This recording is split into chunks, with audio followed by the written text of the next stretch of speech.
Stories Between Us Anthology, where Black queer men's lives, love, and tension take center stage. Some nights aren't meant to be repeated, but sometimes one night turns into two, and two into three, and suddenly it's not just a moment, it's a pattern. They weren't looking for anything, and yet here they were. One more round. The rooftop bar pulsed with soft neon light, casting a warm glow over the crowd. The music was just loud enough to fill the space between words, but not drown them out.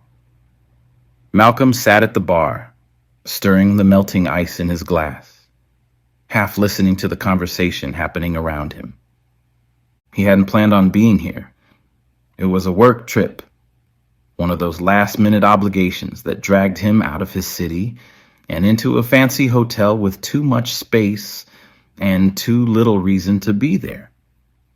A weekend, that's all it was. Then he looked up.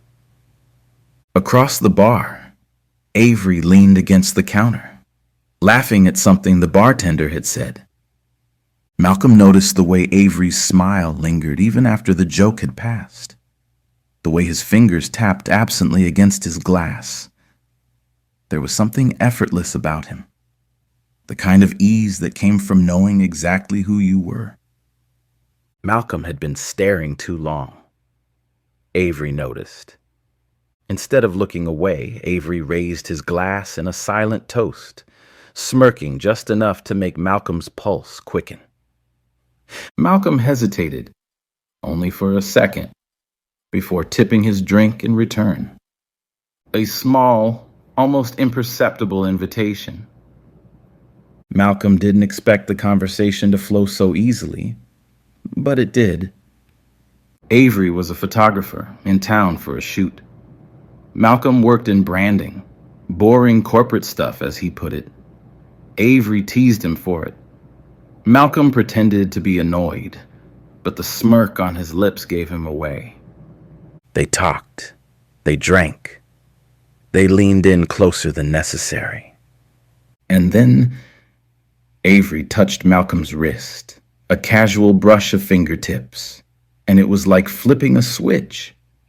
Malcolm felt it, the sudden shift in the air, the unspoken agreement settling between them. When they left the bar, they weren't even pretending anymore. The Uber was silent, except for the hum of the city outside. Streetlights flickered past in a blur, casting fleeting shadows over their faces. Avery sat close, too close, his thigh pressed against Malcolm's, his fingers tracing slow, aimless patterns on the inside of Malcolm's wrist. It was lazy, teasing, like he had all the time in the world to unravel him. Malcolm didn't move away, didn't pull his arm back. Instead, he let it happen. Avery smirked, shifting slightly, his knee brushing against Malcolm's in a way that felt deliberate. His hand drifted lower, down Malcolm's thigh, fingers ghosting along the fabric of his pants, testing. Malcolm inhaled sharply. Avery leaned in, lips barely grazing his ear. His voice was low, just above a whisper. "You always this quiet?" Malcolm's pulse kicked up. He swallowed, trying to focus on anything other than the heat pooling in his stomach. He glanced at the rearview mirror, checked the driver. Nothing. The guy wasn't paying attention. Malcolm exhaled slowly. "You always this bold?" Avery chuckled, a quiet, knowing sound. His hand slid higher, fingers pressing between Malcolm's thighs. Malcolm's breath hitched. He shifted slightly, parting his legs just enough. Not enough for it to be obvious, but enough. Avery's fingers found the outline of him through his pants. Pressed. Malcolm's jaw tensed. his head tilted back against the seat, eyes half-lidded. Avery smirked. His fingers curled around Malcolm's waistband, tugging just slightly, enough to slip beneath fabric, enough to graze skin. Malcolm's breath stuttered. The driver cleared his throat, and Avery froze. Malcolm tensed, pulse hammering as he yanked Avery's wrist back, fingers gripping just a little too tight. Avery grinned like he wasn't the least bit fazed. He leaned back, relaxed, like he hadn't just sent Malcolm's self-control spiraling, like he wasn't already winning this game. Malcolm exhaled through his nose, adjusting himself as subtly as possible. He was already burning. The ride felt longer than it was. By the time they stepped out of the car and into the hotel lobby, Malcolm's heartbeat was hammering against his ribs. They barely made it to the elevator before Avery pushed him against the mirrored wall, lips hovering just inches away. "You sure about this?" Avery murmured. Malcolm met his gaze. "I wouldn't be here if I wasn't," he said with no hesitations and no doubts. He wasn't backing out now. The moment the hotel door shut behind them, Malcolm was against it. Avery's hands were already at his waist, fingers gripping firm, his breath hot against Malcolm's throat. It was rushed, desperate, like they'd been waiting for this moment longer than just tonight. Fingers worked at belt buckles. A zipper lowered.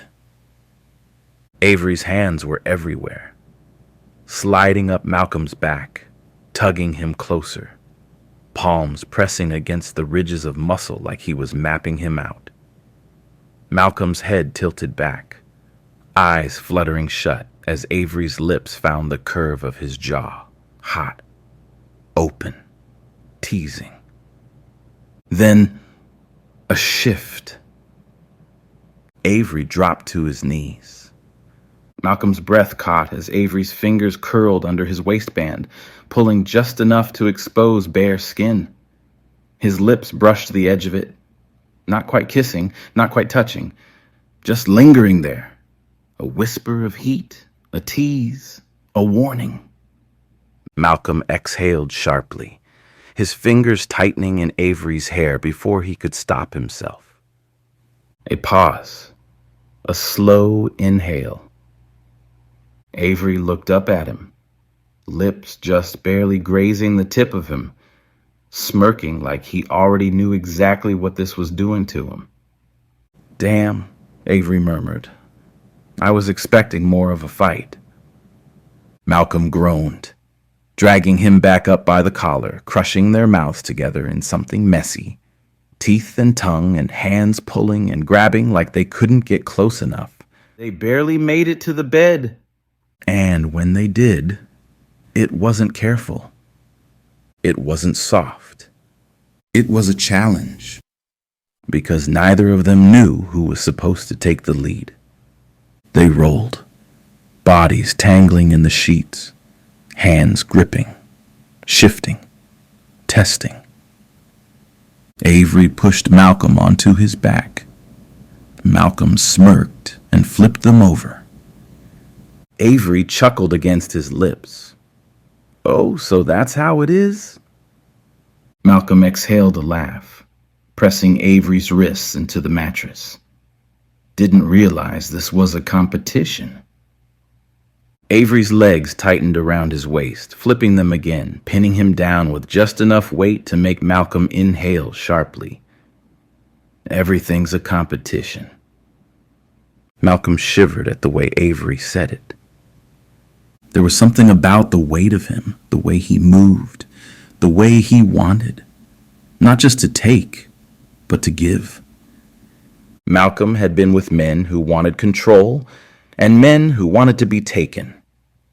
Avery wanted both, and so did Malcolm. 1 second, Malcolm was pressing Avery into the mattress, pinning his hands above his head, lips brushing the pulse at his throat. The next, Avery had him flipped over, gripping his waist, dragging him closer, testing, trying, seeing where the other would let them go. Every shift, every push and pull, every "you good?" was met with a "hell yeah." And then they finally stopped fighting it. The tension unraveled into something seamless, something that didn't need a winner. Just two people giving in, pushing deeper, chasing something neither of them could name. Avery groaned against Malcolm's skin. "You feel good as hell." Malcolm's fingers dug into Avery's back. "Shut up." Avery grinned, kissing him hard. "Make me." And Malcolm did. For hours they played, pressing, teasing, pulling back just to chase each other again. And when it was over, when they were tangled in the sheets, breathless, bodies slick with sweat and the remnants of something too good to name, Avery exhaled a laugh. "So, we're both verse?" Malcolm huffed, still catching his breath. "Yeah, apparently." Avery smirked, fingers tracing lazy circles over Malcolm's ribs. "That's gonna make things interesting." Malcolm's brows lifted slightly, but he didn't respond, because this was supposed to be a one-night thing. And yet, he wasn't getting dressed. Avery wasn't reaching for his phone to call a ride. They were just laying there, letting the moment settle, knowing neither of them wanted to say what this actually felt like, but Malcolm had a rule, and he didn't break his own rules.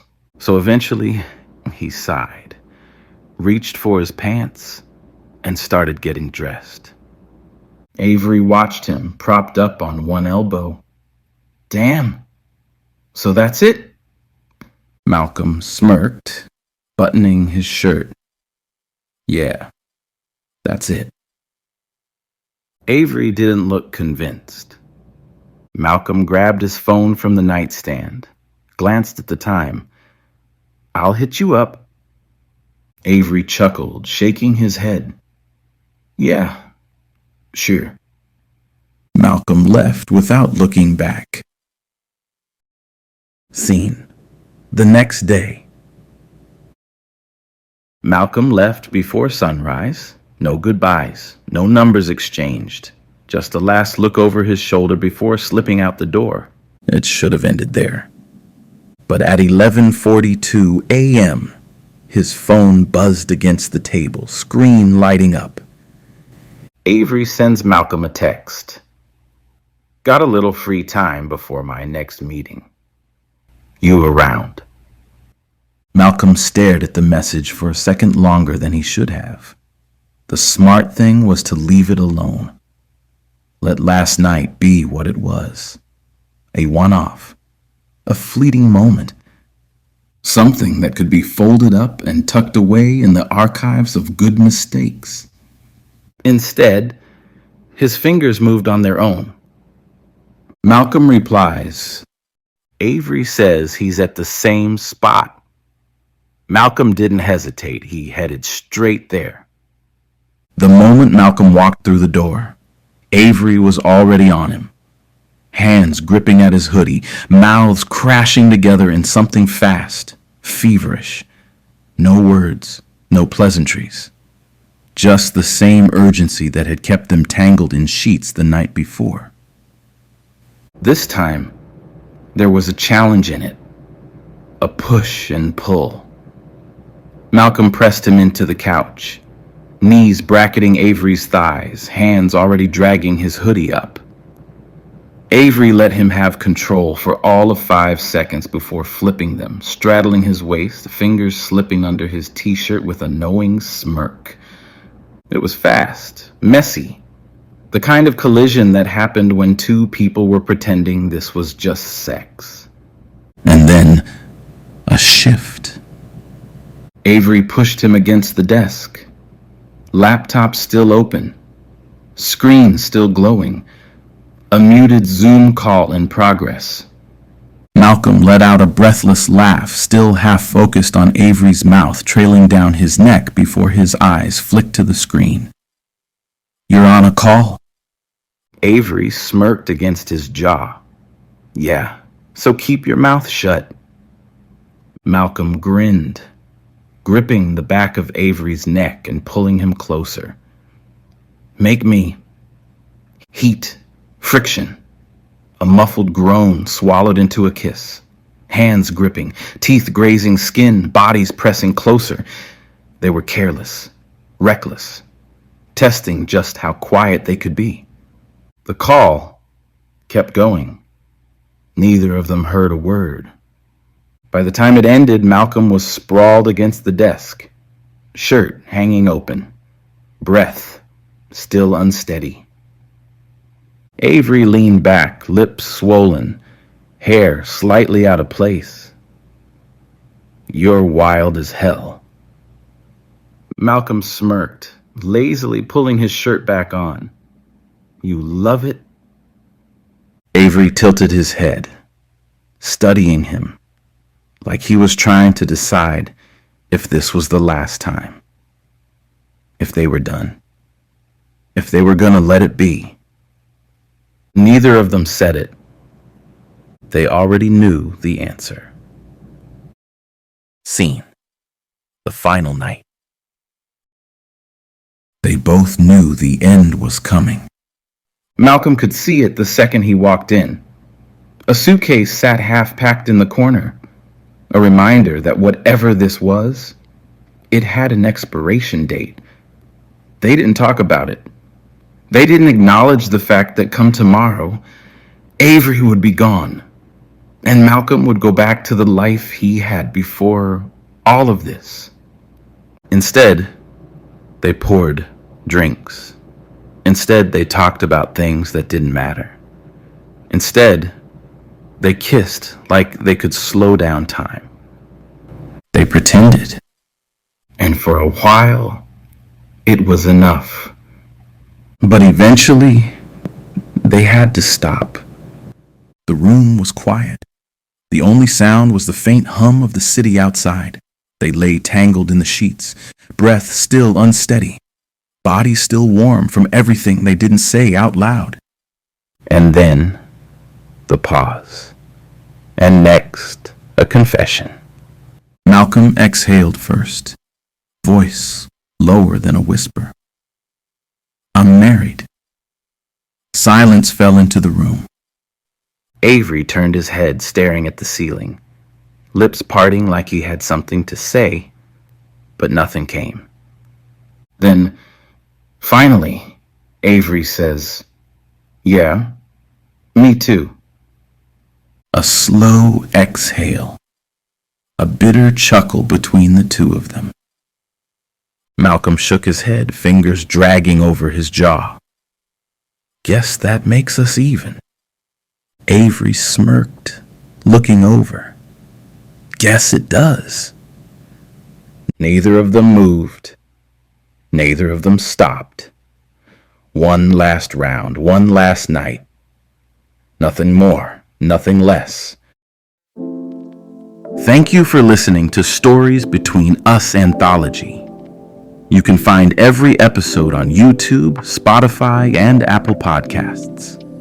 Rate the show and leave a comment. It helps more people find us.